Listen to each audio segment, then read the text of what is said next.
વેરાવળ નગરપાલિકા ચૂંટણી જંગ જામ્યો. વોર્ડ નંબર 1માં રબારી સમાજની અનામત બેઠક બિનહરીફ થઈ.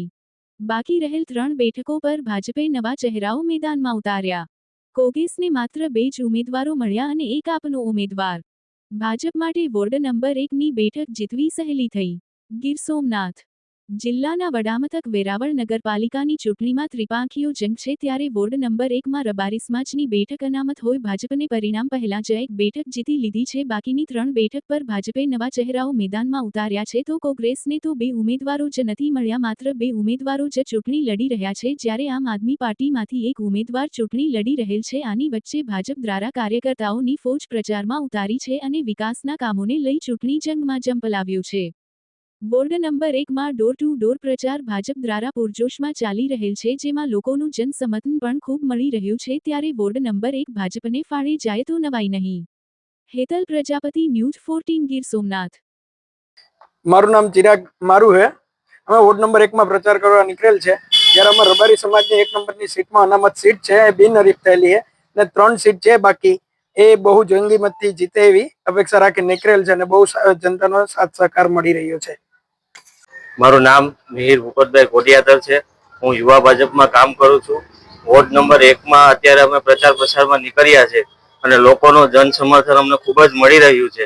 અમારા ચાર ઉમેદવારમાંથી એક બિનહરીફ થઈ ગયા છે અને 3 પણ જંગી બહુમતીથી જીતશે અને વેરાવળમાં 36 સીટ ભાજપની આવે છે અને નગરપાલિકા પણ ભાજપની બને છે।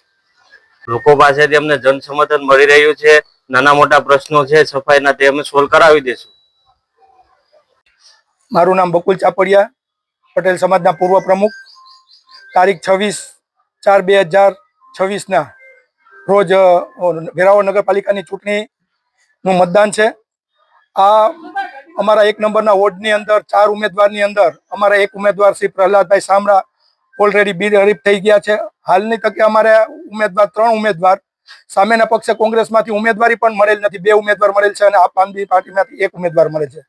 અમારે પ્રચાર અર્થે એટલા માટે નીકળવું પડ્યું છે કે ઓલરેડી અમે આ વોર્ડ જીતી ચૂક્યા છીએ, પણ મતદાનની સમય પહેલા અમારે વોર્ડની કોઈ સમસ્યા હોય તો એ જાણવા માટે અમારે ડોર ટુ ડોર પ્રચાર કરવો પડે એમ છે।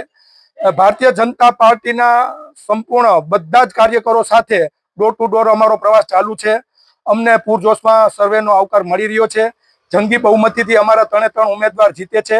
વેરાવળની અંદર કુલ 11 વોર્ડમાંથી 9 વોર્ડની અંદર ભારતીય જનતા પાર્ટીનો પૂરજોશમાં પ્રચાર ચાલુ છે, 2 વોર્ડને બાદ કરતા, અને વેરાવળની અંદર એક તરફી માહોલ, ભારતીય જનતા પાર્ટી તરફી માહોલ છે અને આનું રિઝલ્ટ 28 તારીખે વેરાવળની આમ જનતા ભારતીય જનતા પાર્ટીને પ્રચંડ બહુમતીથી વિજય બનાવી અને વેરાવળની નગરપાલિકાને એક ભારતીય જનતા પાર્ટીને ભેટ આપશે એવી અમને અપેક્ષા।